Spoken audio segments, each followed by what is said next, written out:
Thank you for downloading this audio title, published by thoughtaudio.com. The Art of War by Sun Tzu. Narrated by Michael Scott. Produced by thoughtaudio.com. Chapter 1. Laying Plans. The art of war is the greatest affair of the state. It is of vital importance because it forms the basis of life and death, the road to either survival or to ruin. Hence, under no circumstances can the art of war be neglected. Its principles must be thoroughly pondered and analyzed. The art of war, then, is governed by 5 constant factors to be taken into account in one's deliberation when seeking to determine the conditions obtaining in the field. These are the moral law, heaven, earth, the commander, method, and discipline. The moral law causes the people to be in complete accord with their ruler, so that they will follow him regardless of their lives, undismayed by any danger. Heaven signifies night and day, cold and heat, times and seasons.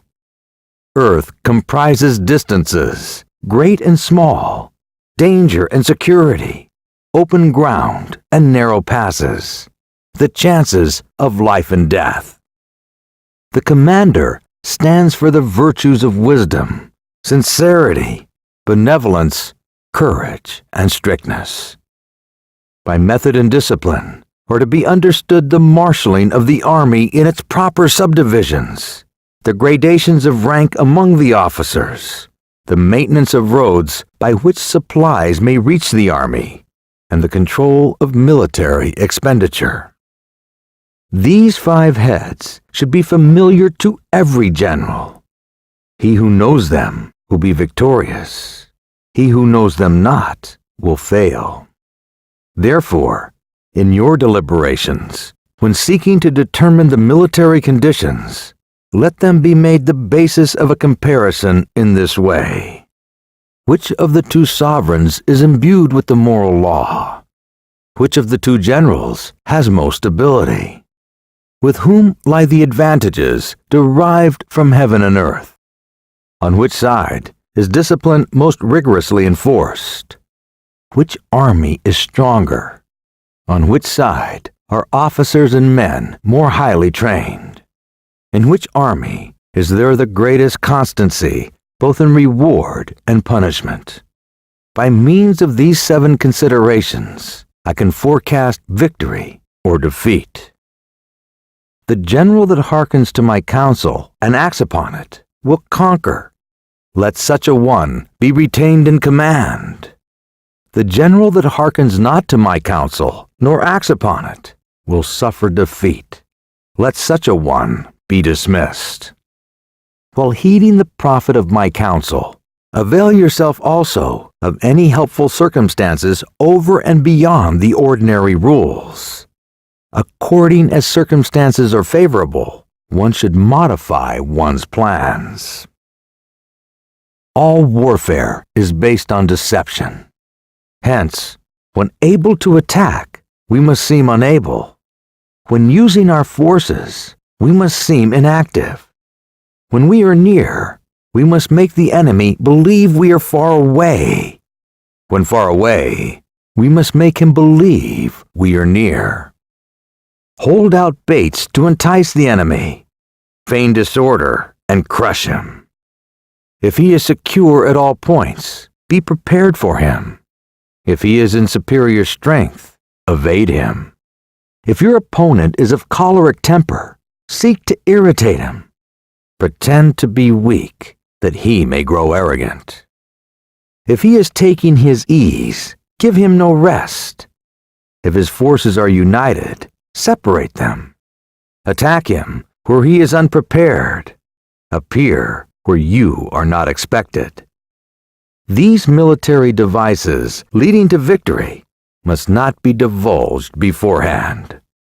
Now, the general who wins a battle makes many calculations in his temple before the battle is fought. The general who loses a battle makes but few calculations beforehand. Thus, do many calculations lead to victory, and few calculations to defeat. How much more, no calculation at all? It is by attention to this point that I can foresee who is likely to win or lose. Chapter 2. Waging War. In the operations of war, where there are in the field 1,000 swift chariots, as many heavy chariots, and 100,000 mail-clad soldiers, with provisions enough to carry them 1,000 li, the expenditure at home and at the front, including entertainment of guests, small items such as glue and paint, and sums spent on chariots and armor, will reach the total of 1,000 ounces of silver per day. Such is the cost of raising an army of 100,000 men. When you engage in actual fighting, if victory is long in coming, then men's weapons will grow dull, and their ardor will be dampened. If you lay siege to a town, you will exhaust your strength. Again, if the campaign is protracted, the resources of the state will not be equal to the strain. Now, when your weapons are dulled, your ardor dampened, your strength exhausted, and your treasury spent, other chieftains will spring up to take advantage of your extremity. Then no man, however wise, will be able to avert the consequences that must ensue. Thus, though we have heard of stupid haste in war, cleverness has never been associated with long delays. There is no instance of a country having benefited from prolonged warfare. It is only one who is thoroughly acquainted with the evils of war that can thoroughly understand the profitable way of carrying it on. The skillful soldier does not raise a second levy. Neither are his wagon supplies loaded more than once. Bring war material with you from home, but forage on the enemy. Thus the army will have food enough for its needs. Poverty of the state treasury causes an army to be maintained by contributions from a distance. Contributing to maintain an army at a distance causes the people to be impoverished. On the other hand, the proximity of an army causes prices to go up, and high prices cause the people's substance to be drained away. When their substance is drained away, the peasantry will be afflicted by heavy exactions. With this loss of substance and exhaustion of strength, the homes of the people will be stripped bare, and 3/10 of their income will be dissipated, while government expenses for broken chariots, worn-out horses, breastplates and helmets, bows and arrows, spears and shields, protective mantles, draught oxen and heavy wagons will amount to 4/10 of its total revenue. Hence, a wise general makes a point of foraging on the enemy.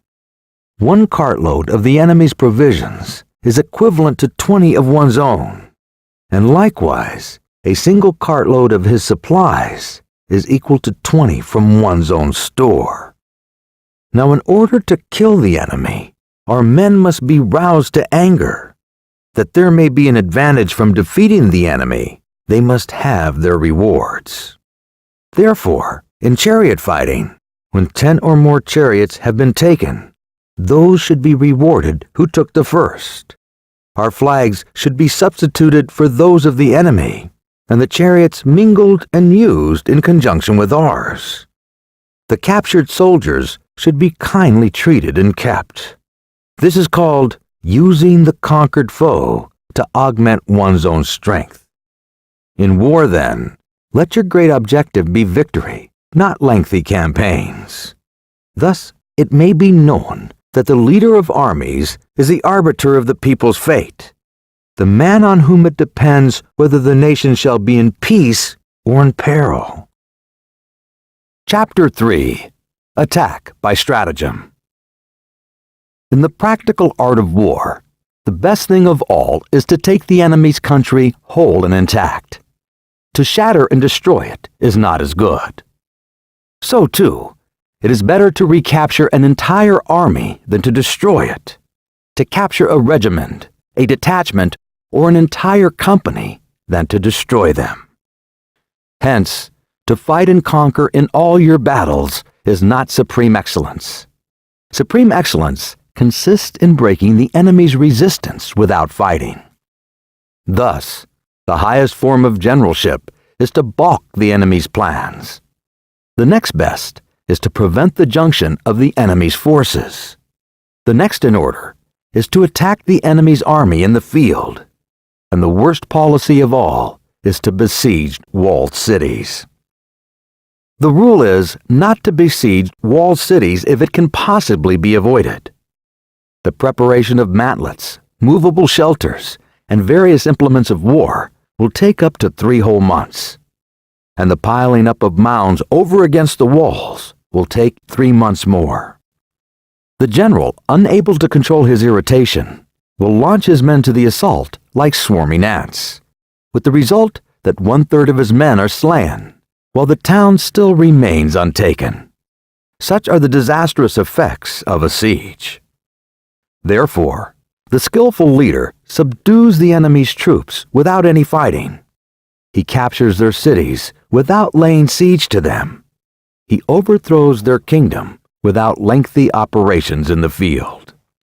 With his forces intact, he will dispute the mastery of the empire, and thus, without losing a man, his triumph will be complete. This is the method of attacking by stratagem.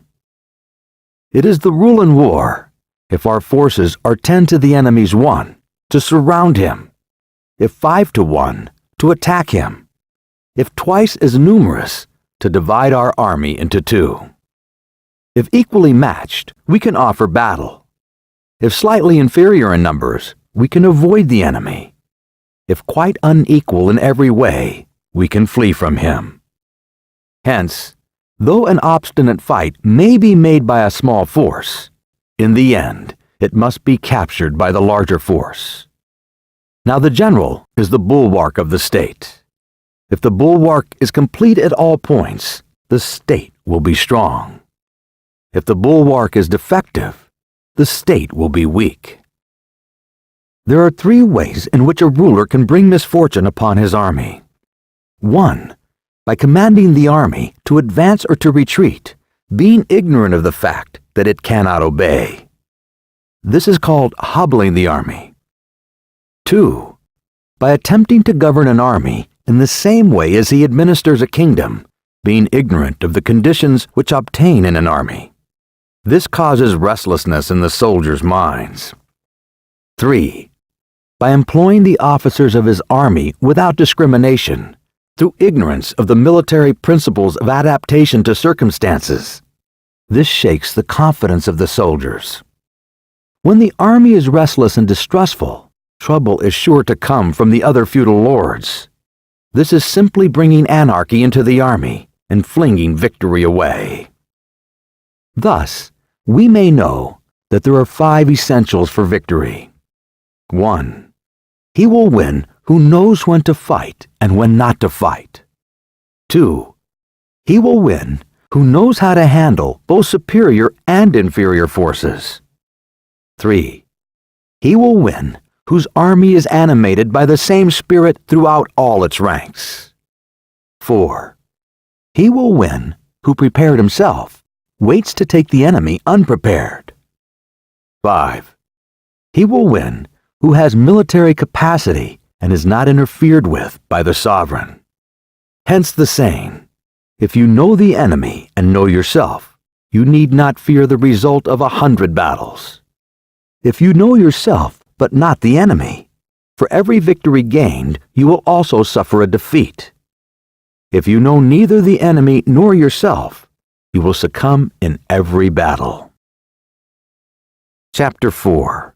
Tactical Dispositions. The good fighters of the old first put themselves beyond the possibility of defeat and then waited for an opportunity of defeating the enemy. To secure ourselves against defeat lies in our own hands, but the opportunity of defeating the enemy is provided by the enemy himself. Thus, the good fighter is able to secure himself against defeat, but cannot make certain of defeating the enemy. Hence the saying, one may know how to conquer without being able to do it. Security against defeat implies defensive tactics. Ability to defeat the enemy means taking the offensive. Standing on the defensive indicates insufficient strength, attacking a superabundance of strength. The general who is skilled in defense hides in the most secret recesses of the earth. He who is skilled in attack flashes forth from the topmost heights of heaven. Thus, on one hand, we have the ability to protect ourselves. On the other, a victory that is complete. To see victory only when it is within the ken of the common herd is not the acme of excellence. Neither is it the acme of excellence if you fight and conquer, and the whole empire says, "Well done." To lift an autumn hair is no sign of great strength. To see the sun and moon is no sign of sharp sight. To hear the noise of thunder is no sign of a quick ear.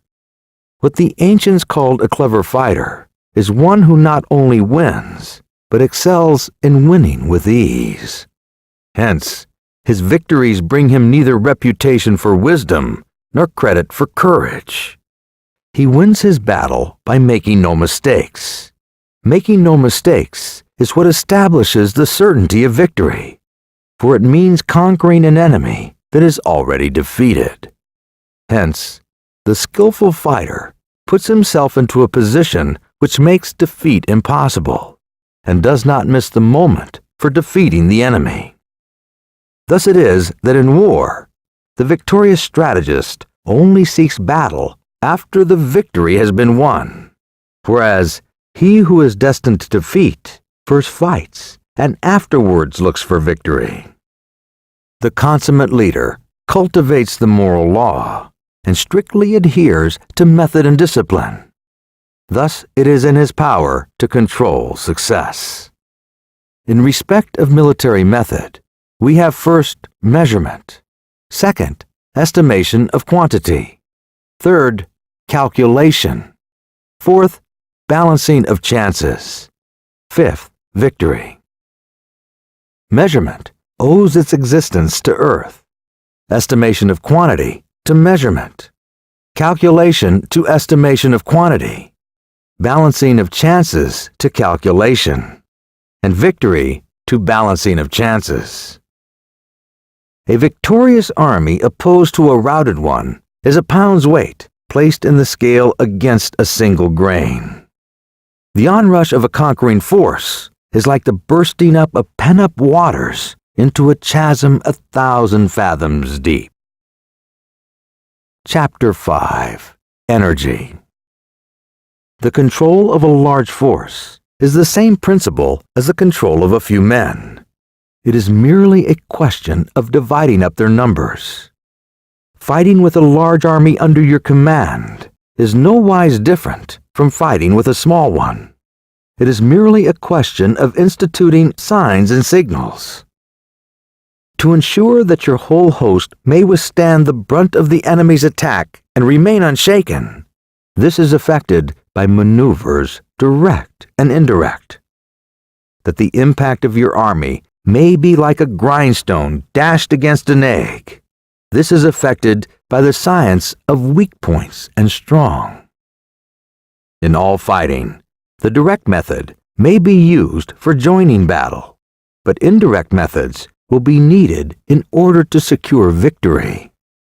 Indirect tactics, efficiently applied, are inexhaustible as heaven and earth, unending as the flow of rivers and streams. Like the sun and moon, they end but to begin anew. Like the 4 seasons, they pass away to return once more. There are not more than 5 musical notes, yet the combinations of these 5 give rise to more melodies than can ever be heard. There are not more than 5 primary colors, yet in combination they produce more hues than can ever be seen.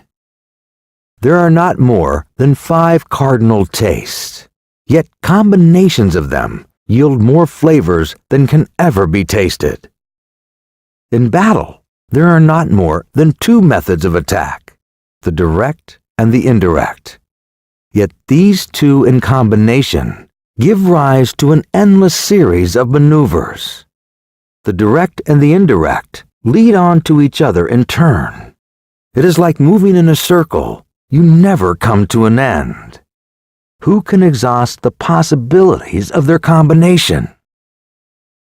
The onset of troops is like the rush of a torrent which will even roll stones along in its course.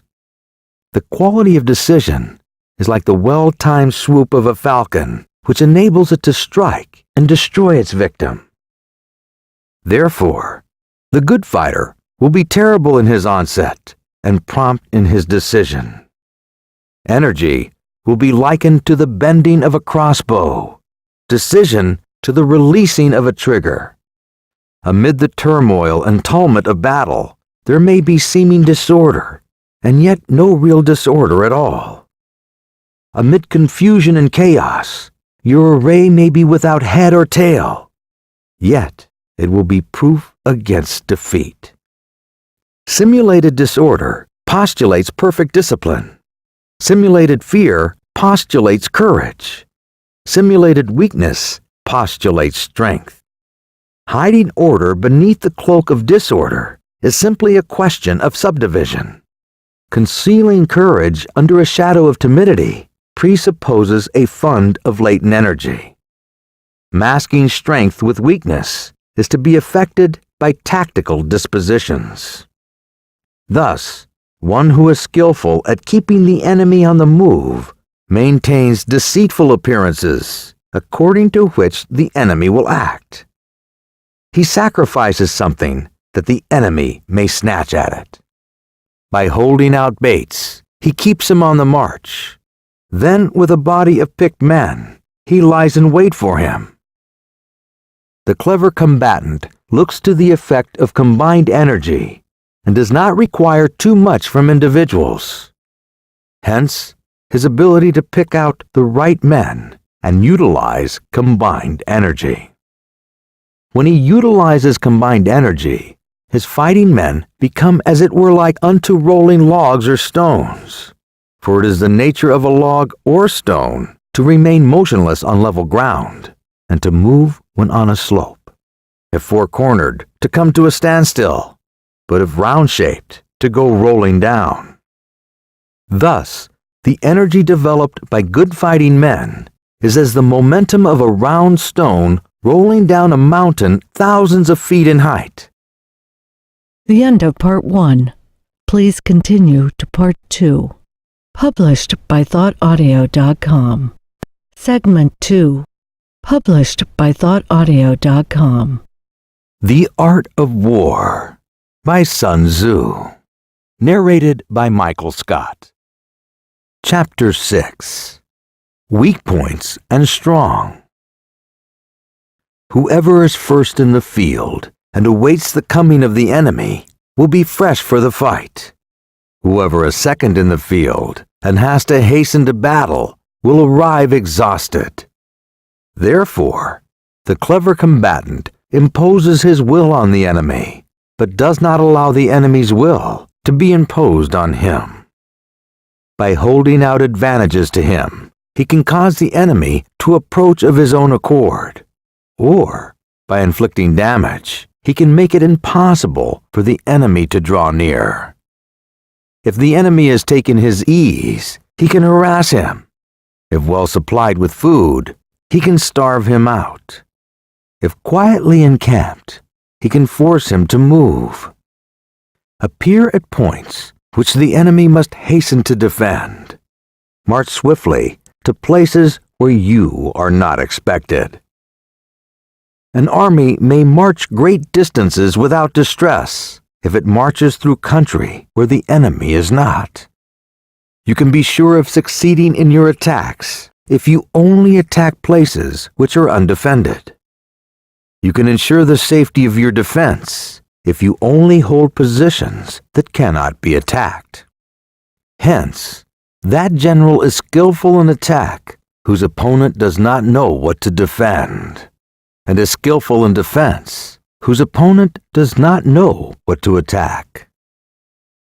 O divine art of subtlety and secrecy! Through you we learn to be invisible, through you inaudible, and hence we can hold the enemy's fate in our hands. You may advance and be absolutely irresistible if you make for the enemy's weak points. You may retire and be safe from pursuit if your movements are more rapid than those of the enemy. If we wish to fight, the enemy can be forced to an engagement even though he is sheltered behind a high rampart and a deep ditch. All we need to do is attack some other place that he will not be obliged to relieve. If we do not wish to fight, we can prevent the enemy from engaging us, though the lines of our encampment are merely traced out on the ground. All we need to do is to throw something odd and unaccountable in his way. By discovering the enemy's dispositions and remaining invisible ourselves, we can keep our forces concentrated, while the enemy's must be divided. We can form a single united body, while the enemy must split up into fractions. Hence, there will be a whole pitted against separate parts of a whole, which means that we shall be many to the enemy's few. And if we are able thus to attack an inferior force with a superior one, our opponents will be in dire straits. The spot where we intended to fight must not be made known, for then the enemy will have to prepare against a possible attack at several different points, and his forces being thus distributed in many directions, the numbers we shall have to face at any given point will be proportionately few. For should the enemy strengthen his front, he will weaken his rear. Should he strengthen his rear, he will weaken his front. Should he strengthen his left, he will weaken his right. Should he strengthen his right, he will weaken his left. If he sends enforcements everywhere, he will everywhere be weak. Numerical weakness comes from having to prepare against possible attacks. Numerical strength from compelling our adversary to make these preparations against us. Knowing the place and the time of the coming battle, we may concentrate from the greatest distances in order to fight. But if neither time nor place be known, then the left wing will be impotent to relieve the right, and equally impotent to relieve the left, the front unable to relieve the rear, or the rear to support the front. How much more so if the furthest portions of the army are anything under 100 li apart, and even the nearest are separated by several li. Though, according to my estimate, the soldiers of Wei exceeded our own in number, that advantaged them nothing in the matter of victory. I say then that victory can be achieved. Though the enemy be stronger in numbers, we may prevent him from fighting. Scheme so as to discover his plans and the likelihood of their success. Rouse him and learn the principle of his activity or inactivity. Force him to reveal himself so as to find out his vulnerable spots. Carefully compare the opposing army with your own, so that you may know where strength is superabundant and where it is deficient. In making tactical dispositions, the highest pitch you can attain is to conceal them. Conceal your dispositions, and you will be safe from the prying of the subtlest spies, from the machinations of the wisest brains. how victory may be produced for them out of the enemy's own tactics. That is what the multitude cannot comprehend. All men can see the tactics whereby I conquer, but what none can see is the strategy out of which victory is evolved. Do not repeat the tactics which have gained you one victory, but let your methods be regulated by the infinite variety of circumstances. Military tactics are like unto water, for water in its natural course runs away from high places and hastens downwards. So in war, the way is to avoid what is strong and to strike at what is weak. Water shapes its course according to the nature of the ground over which it flows. The soldier works out his victory in relation to the foe whom he is facing. Therefore, just as water retains no constant shape, so in warfare there are no constant conditions. He who can modify his tactics in relation to his opponent and thereby succeed in winning may be called a heaven-born captain. The 5 elements are not always equally predominant. The 4 seasons make way for each other in turn. There are short days and long. The moon has its periods of waning and waxing. Chapter 7. Maneuvering. In war, the general receives his commands from the sovereign. Having collected an army and concentrated his forces, he must blend and harmonize the different elements thereof before pitching his camp. After that comes tactical maneuvering, than which there is nothing more difficult. The difficulty of tactical maneuvering consists in turning the devious into the direct and misfortune into gain.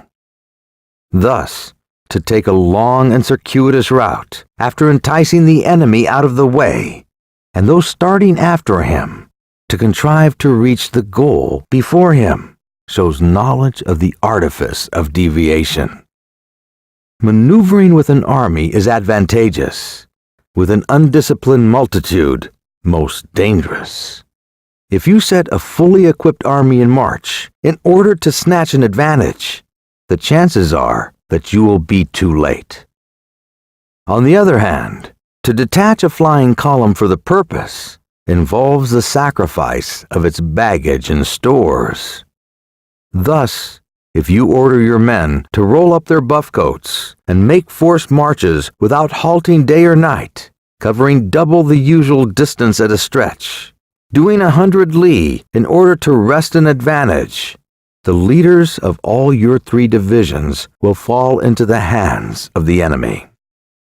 The stronger men will be in front, the jaded ones will fall behind, and on this plan, only 1/10 of your army will reach its destination. If you march 50 li in order to outmaneuver the enemy, you will lose the leader of your first division, and only half your force will reach the goal. If you march 30 li with the same object, 2/3 of your army will arrive. We may take it then that an army without its baggage train is lost. Without provisions it is lost. Without bases of supply it is lost. We cannot enter into alliances until we are acquainted with the designs of our neighbors. We are not fit to lead an army on the march unless we are familiar with the face of the country, its mountains and forests, its pitfalls and precipices, its marshes and swamps. We shall be unable to turn natural advantage to account unless we make use of local guides. In war, practice dissimulation, and you will succeed. Whether to concentrate or to divide your troops must be decided by circumstances. Let your rapidity be that of the wind, your compactness that of the forest. In raiding and plundering, be like fire. Be immovable like a mountain. Let your plans be dark and impenetrable as night, and when you move, fall like a thunderbolt. When you plunder a countryside, let the spoil be divided among your men. When you capture new territory, cut it into allotments for the benefit of the soldiery. Ponder and deliberate before you make a move. He will conquer who has learned the artifice of deviation. Such is the art of maneuvering. The Book of Army Management says, "On the field of battle, the spoken word does not carry far enough. Hence the institution of gongs and drums. Nor can ordinary objects be seen clearly enough. Hence the institution of banners and flags. Gongs and drums, banners and flags are means whereby the ears and eyes of the host may be focused on one particular point. The host, thus forming a single united body, it is impossible either for the brave to advance alone or for the cowardly to retreat alone. This is the art of handling large masses of men. In night fighting, then, make much use of signal fires and drums, and in fighting by day, of flags and banners, as a means of influencing the ears and eyes of your army. A whole army may be robbed of its spirit. A commander-in-chief may be robbed of his presence of mind. Now a soldier's spirit is keenest in the morning. By noonday it has begun to flag, and in the evening his mind is bent only on returning to camp. A clever general, therefore, avoids an army when its spirit is keen, but attacks it when it is sluggish and inclined to return. This is the art of studying moods. Disciplined and calm, to await the appearance of disorder and hubbub amongst the enemy. This is the art of retaining self-possession. To be near the goal while the enemy is still far from it. To wait at ease while the enemy is toiling and struggling. To be well fed while the enemy is famished. This is the art of husbanding one's strength. To refrain from intercepting an enemy whose banners are in perfect order. To refrain from attacking an army drawn up in calm and confident array. This is the art of studying circumstances. It is a military axiom not to advance uphill against the enemy, nor to oppose him when he comes downhill. Do not pursue an enemy who simulates flight. Do not attack soldiers whose temper is keen. Do not swallow bait offered by the enemy. Do not interfere with an army that is returning home. When you surround an army, leave an outlet free. Do not press a desperate foe too hard. Such is the art of warfare. Chapter 8. Variation in Tactics.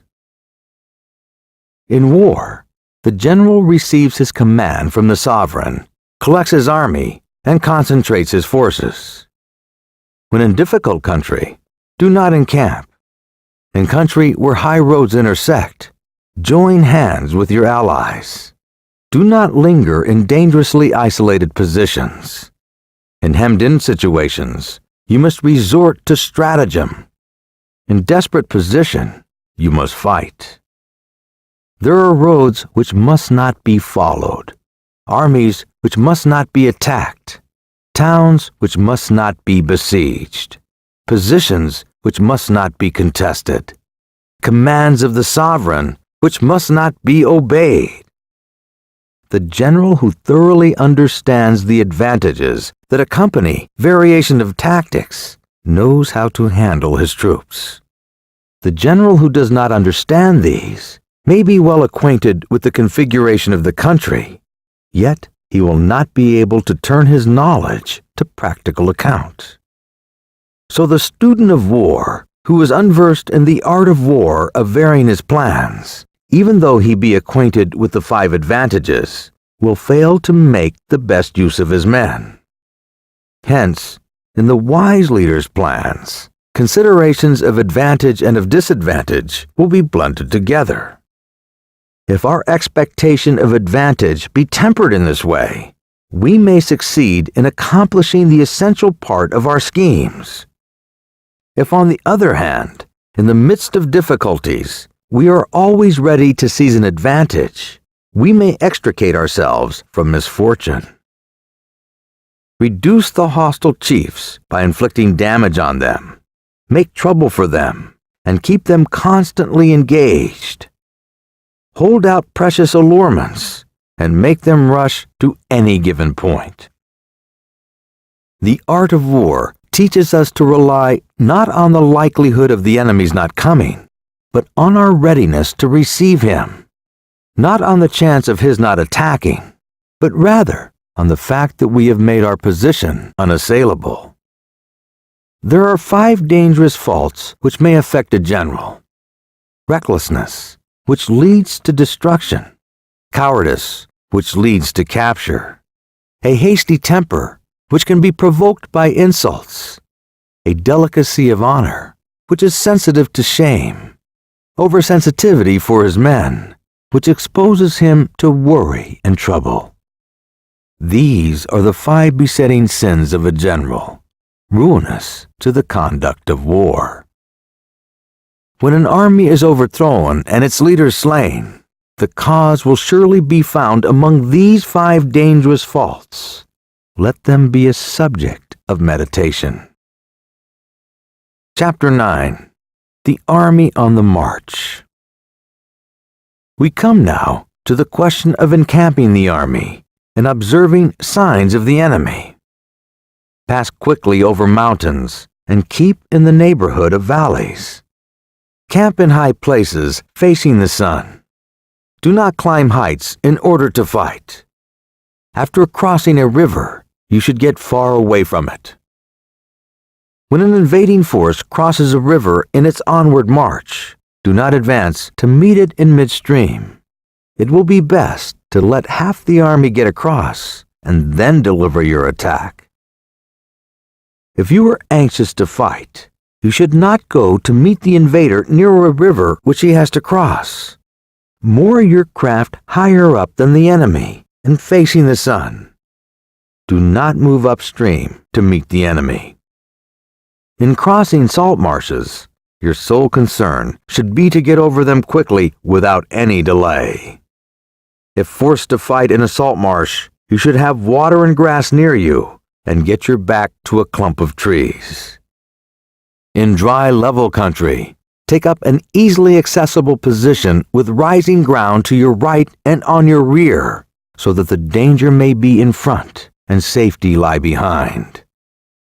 All armies prefer high ground to low and sunny places to dark. If you are careful of your men and camp on high ground, the army will be free from disease of every kind, and this will spell victory. When you come to a hill or a bank, occupy the sunny side with the slope on your right rear. Thus, you will at once act for the benefit of your soldiers and utilize the natural advantages of the ground. When in consequence of heavy rains up country, a river which you wish to ford is swollen and flecked with foam, you must wait until it subsides. Country in which there are precipitous cliffs with torrents running between, deep natural hollows, confined places, tangled thickets, quagmires and crevices, should be left with all possible speed and not approached. While we keep away from such places, we should get the enemy to approach them. While we face them, we should let the enemy have them on his rear. If in the neighborhood of your camp there should be any hilly country, ponds surrounded by aquatic grass, hollow basins filled with reeds, or woods with thick undergrowth, they must be carefully routed out and searched, for these are places where men in ambush or insidious spies are likely to be lurking. When the enemy is close at hand and remains quiet, he is relying on the natural strength of his position. When he keeps aloof and tries to provoke a battle, he is anxious for the other side to advance. If his place of encampment is easy of access, he is tendering a bait. movement among the trees of a forest shows that the enemy is advancing. The appearance of a number of screens in the midst of thick grass means that the enemy wants to make us suspicious. The rising of birds in their flight is the sign of an ambush.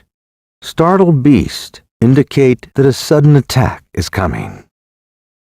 When there is dust rising in a high column, it is a sign of chariots advancing. When the dust is low, but spread over a wide area, it betokens the approach of infantry. When it branches out in different directions, it shows that parties have been sent to collect firewood. A few clouds of dust moving to and fro signify that the enemy is encamping. Humble words and increased preparations are signs that the enemy is about to advance. Violent language and driving forward as if to the attack are signs that he will retreat. When the light chariots come out first and take up position on the wings, it is a sign that the enemy is forming for battle.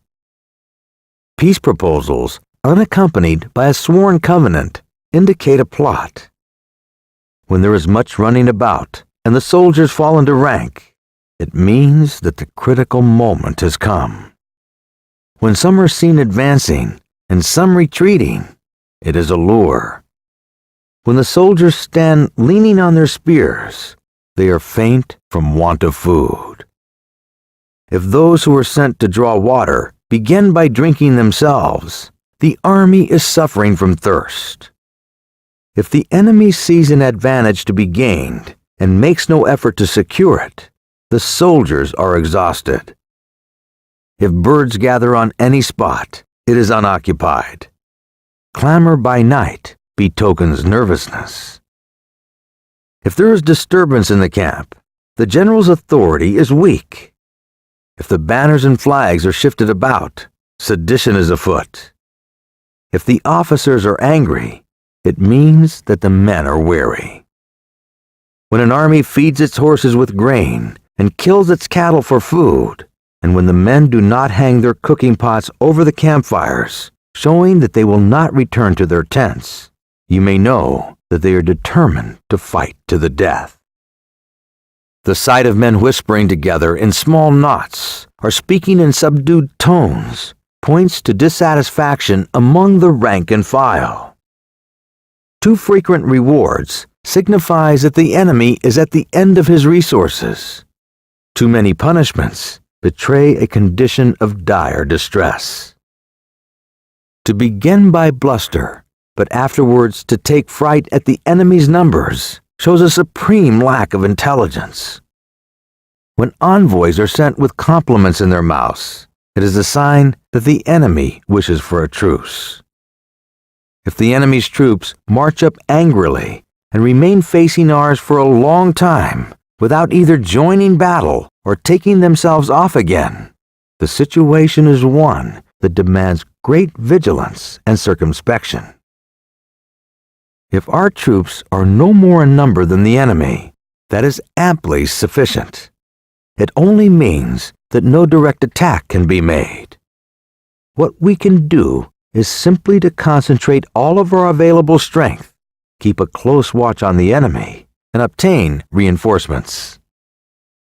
He who exercises no forethought, but makes light of his opponents, is sure to be captured by them. If soldiers are punished before they have grown attached to you, they will not prove submissive, and unless submissive, then will be practically useless. If, when the soldiers have become attached to you, punishments are not enforced, they will still be useless.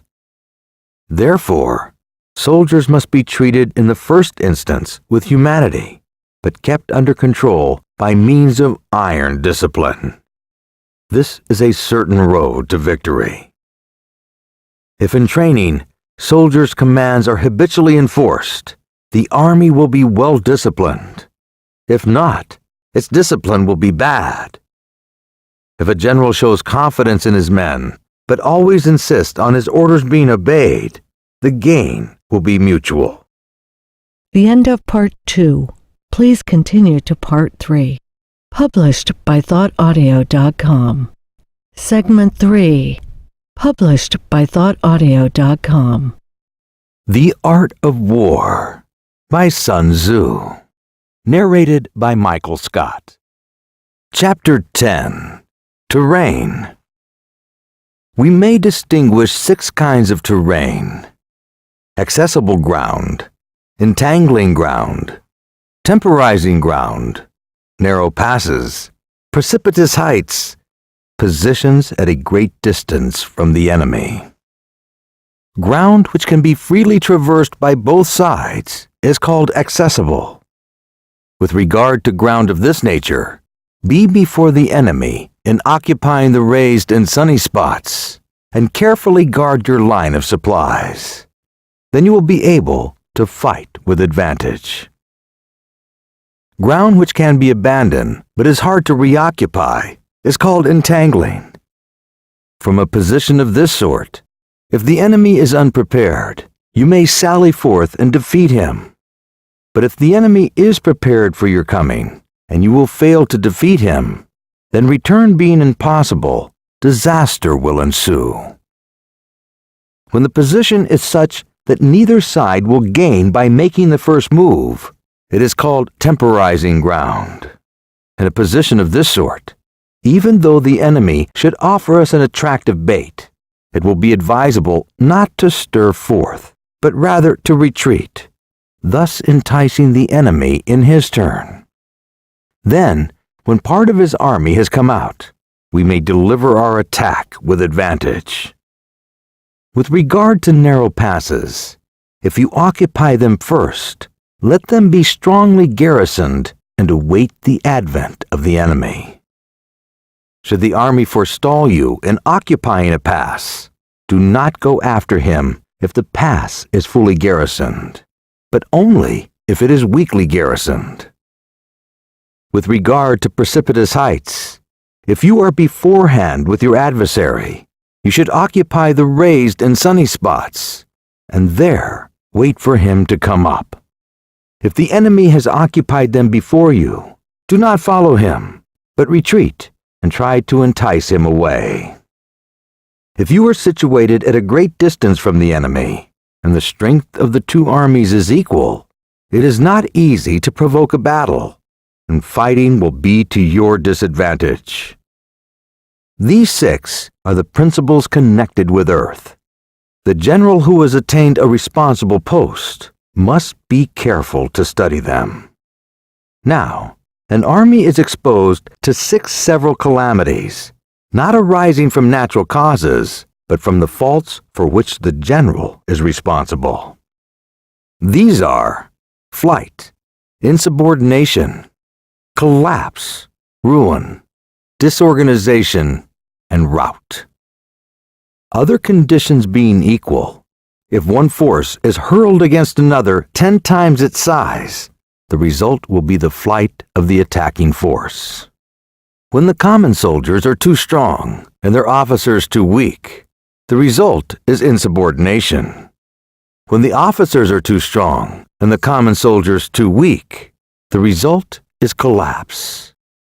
When the higher officers are angry and insubordinate, and on meeting the enemy, give battle on their own account from a feeling of resentment, before the commander-in-chief can tell whether or not he is in a position to fight, the result is ruin. When the general is weak and without authority, when his orders are not clear and distinct, when there are no fixed duties assigned to officers and men, and the ranks are formed in a slovenly, haphazard manner, the result is utter disorganization. When a general, unable to estimate the enemy's strength, allows an inferior force to engage a larger one, or hurls a weak detachment against a powerful one, and neglects to place picked soldiers in the front rank, the result will be rout. These are 6 ways of courting defeat, which must be carefully noted by the general who has attained a responsible post. The natural formation of the country is a soldier's best ally, but a power of estimating the adversary, of controlling the forces of victory, and of shrewdly calculating difficulties, dangers, and distances constitutes the test of a great general. He who knows these things, and in fighting puts his knowledge into practice, will win his battles. He who knows them not, nor practices them, will surely be defeated. If fighting is sure to result in victory, then you must fight, even though the ruler forbid it. If fighting will not result in victory, then you must not fight, even at the ruler's bidding. The general who advances without coveting fame and retreats without fearing disgrace, whose only thought is to protect his country and do good service for his sovereign, is the jewel of the kingdom. Regard your soldiers as your children, and they will follow you into the deepest valleys. Look upon them as your own beloved sons, and they will stand by you, even unto death. If, however, you are indulgent and unable to make your authority felt, kind-hearted, but unable to enforce your commands, and incapable, moreover, of quelling disorder, then your soldiers must be likened to spoiled children. They are useless for any practical purpose. If we know that our men are in a condition to attack, but are unaware that the enemy is not open to attack, we have gone only halfway toward victory. If we know that the enemy is open to attack, but are unaware that our own men are not in a condition to attack, we have only gone halfway towards victory. If we know that the enemy is open to attack, and also know that our men are in a condition to attack, but are unaware that the nature of the ground makes fighting impractical, we have still gone only halfway towards victory. Hence, the experienced soldier, once in motion, is never bewildered. Once he has broken camp, he is never at a loss. Hence the saying, if you know the enemy and know yourself, your victory will not stand in doubt. If you know heaven and know earth, you may make your victory complete. Chapter 11. The 9 Situations. The art of war recognizes 9 varieties of ground: dispersive ground, facile ground, contentious ground, open ground, ground of intersecting highways, serious ground, difficult ground, hemmed-in ground, and desperate ground. When a chieftain is fighting in his own territory, it is dispersive ground. When he has penetrated into hostile territory, but to no great distance, it is facile ground. Ground, the possession of which imports great advantage to either side, is contentious ground. Ground on which each side has liberty of movement is open ground. Ground which forms the key to 3 contiguous states, so that he who occupies it first has most of the empire at his command, is a ground of intersecting highways. When an army has penetrated into the heart of a hostile country, leaving a number of fortified cities in his rear, it is serious ground. Mountain forest, rugged steeps, marshes and fens, all country that is hard to traverse, this is difficult ground. Ground which is reached through narrow gorges, and from which we can only retire by tortuous paths, so that a number of the enemy would suffice to crush a large body of our men. This is hemmed-in ground. Ground on which we can only be saved from destruction by fighting without delay is desperate ground. On dispersive ground, therefore, fight not. On facile ground, halt not. On contentious ground, attack not. On open ground, do not try to block the enemy's way. On the ground of intersecting highways, join hands with your allies. On serious ground, gather in the plunder. In difficult ground, keep steadily on the march. On hemmed-in ground, resort to stratagem. On desperate ground, fight. Those who were called skillful leaders of old knew how to drive a wedge between the enemy's front and rear, to prevent cooperation between his large and small divisions, to hinder the ground troops from rescuing the bad, the officers from rallying their men. When the enemy's men were united, they managed to keep them in disorder. When it was to their advantage, they made a forward move. When otherwise, they stopped still. If asked how to cope with a great host of the enemy in orderly array and on the point of marching to the attack, I should say, begin by seizing something which your opponent holds dear, then he will be amenable to your will. Rapidity is the essence of war. Take advantage of the enemy's unreadiness. Make your way by unexpected routes and attack unguarded spots. The following are the principles to be observed by an invading force. The further you penetrate into a country, the greater will be the solidarity of your troops, and thus the defenders will not prevail against you. Make forays into fertile ground in order to supply your army with food. Carefully study the well-being of your men, and do not overtax them. Concentrate your energy and hoard your strength. Keep your army continually on the move, and devise unfathomable plans. Throw your soldiers into positions whence there is no escape, and they will prefer death to flight. If they will face death, there is nothing they may not achieve. Officers and men alike will put forth their uttermost strength. Soldiers, when in desperate straits, lose the sense of fear. If there is no place of refuge, they will stand firm. If they are in hostile country, they will show a stubborn front. If there is no help for it, they will fight hard. Thus, without waiting to be marshaled, the soldiers will be constantly on the alert. Without waiting to be asked, they will do your will. Without restrictions, they will be faithful. Without giving orders, they can be trusted. Prohibit the taking of omens, and do away with superstitious doubts. Then, until death itself comes, no calamity need be feared. If our soldiers are not overburdened with money, it is not because they have a distaste for riches. If their lives are not unduly long, it is not because they are disinclined to longevity. On the day they are ordered out to battle, your soldiers may weep, those sitting up bedewing their garments, and those lying down, letting the tears run down their cheeks. But let them once be brought to attention, and they will display the courage of a great warrior. The skillful tactician may be likened to the Saojan. Now the Saojan is a snake that is found in the Chung Mountains. Strike at its head, and you will be attacked by its tail.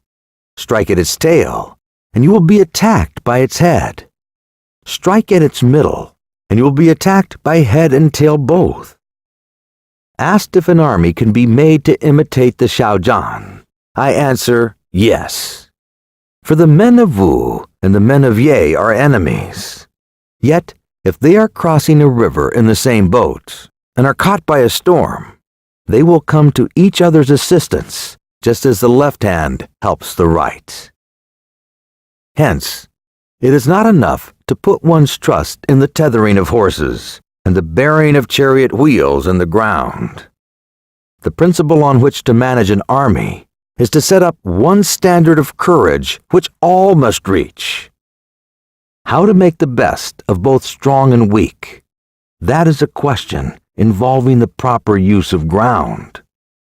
Thus, the skillful general conducts his army just as though he were leading a single man willy-nilly by the hand. It is the business of a general to be quiet and thus ensure secrecy, upright and just, and thus maintain order. He must be able to mystify his officers and men by false reports and appearances, and thus keep them in total ignorance. By altering his arrangements and changing his plans, he keeps the enemy without definite knowledge. By shifting his camp and taking circuitous routes, he prevents the enemy from anticipating his purpose. At the critical moment, the leader of an army acts like one who has climbed up a height and then kicks away the ladder behind him. He carries his men deep into hostile territory before he shows his hand. He burns his boats and breaks his cooking pots. Like a shepherd driving a flock of sheep, he drives his men this way and that, so that no one knows where he is going. To muster his hosts and bring it into danger, this may be termed the business of the general. The different measures suited to the 9 varieties of ground, the expediency of aggressive or defensive tactics, and the fundamental laws of human nature. These are things that must most certainly be studied. When invading hostile territory, the general principle is that penetrating deeply brings cohesion. Penetrating but a short way means dispersion. When you leave your own country behind and take your army across neighborhood territory, you find yourself on critical ground. When there are means of communication on all 4 sides, the ground is one of intersecting highways. When you penetrate deeply into a country, it is serious ground. When you penetrate but a little, it is facile ground. When you have the enemy's strongholds on your rear and narrow passes in front, it is hemmed-in ground. When there is no place of refuge at all, it is desperate ground. Therefore, on dispersive ground, I would inspire my men with unity of purpose. On facile ground, I would see that there is close connection between all parts of my army. On contentious ground, I would hurry up my rear. On open ground, I would keep a vigilant eye on my defenses. On ground of intersecting highways, I would consolidate my alliances. On serious ground, I would try to ensure a continuous stream of supplies. On difficult ground, I would keep pushing on along the road. On hemmed-in ground, I would block any way of retreat. On desperate ground, I would proclaim to my soldiers the hopelessness of saving their lives. For it is a soldier's disposition to offer an obstinate resistance when surrounded, to fight hard when he cannot help himself, and to obey promptly when he has fallen into danger. We cannot enter into alliance with neighboring princes until we are acquainted with their designs. We are not fit to lead an army on the march unless we are familiar with the face of the country, its mountains and forests, its pitfalls and precipices, its marshes and swamps. We shall be unable to turn natural advantage to account unless we make use of local guides. To be ignored of any one of the following 4 or 5 principles does not befit a warlike prince. When a warlike prince attacks a powerful state, his generalship shows itself in preventing the concentration of the enemy's forces. He overawes his opponents, and their allies are prevented from joining against him. Hence, he does not strive to ally himself with all and sundry, nor does he foster the power of other states. He carries out his own secret designs, keeping his antagonist in awe. Thus, he is able to capture their cities and overthrow their kingdoms. Bestow rewards without regard to rule. Issue orders without regard to previous arrangements, and you will be able to handle a whole army as though you had to do with but a single man. Confront your soldiers with the deed itself. Never let them know your design. When the outlook is bright, bring it before their eyes, but tell them nothing when the situation is gloomy.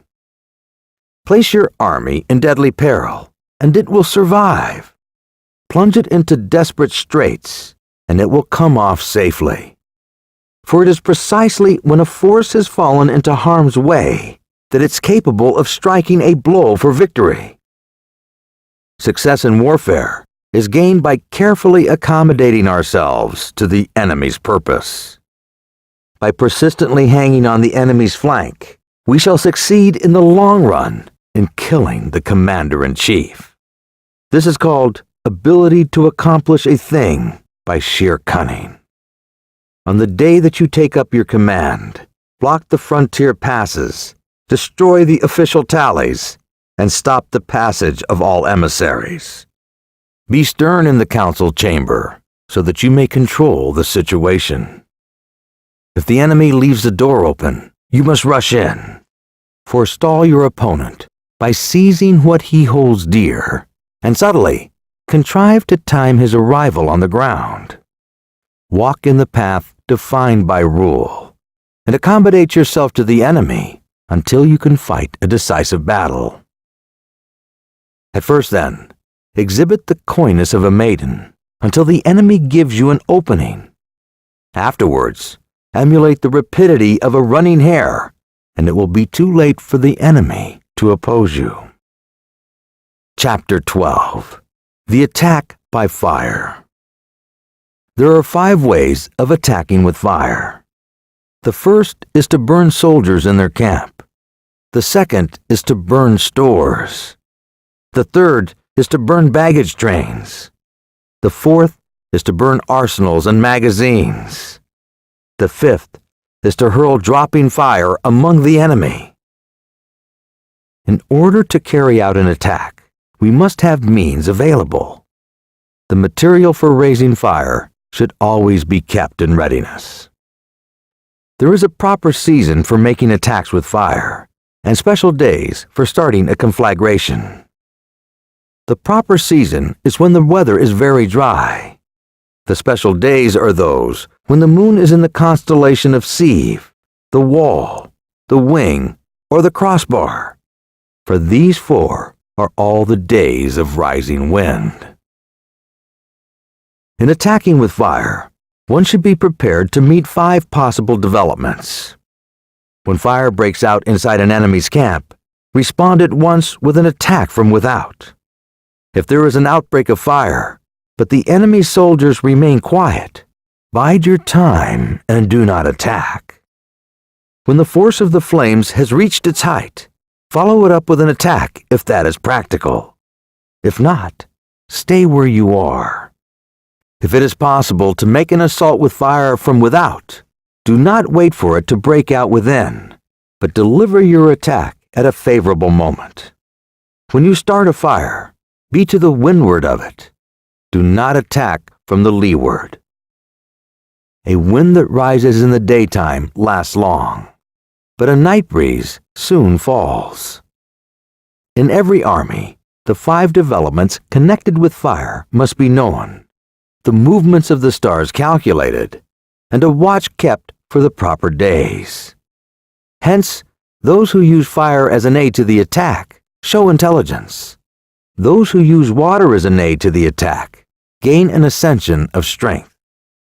By means of water, an enemy may be intercepted, but not robbed of all his belongings.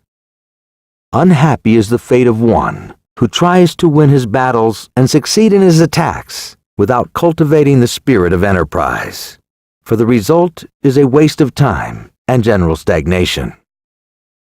Hence the saying, the enlightened ruler lays his plans well ahead.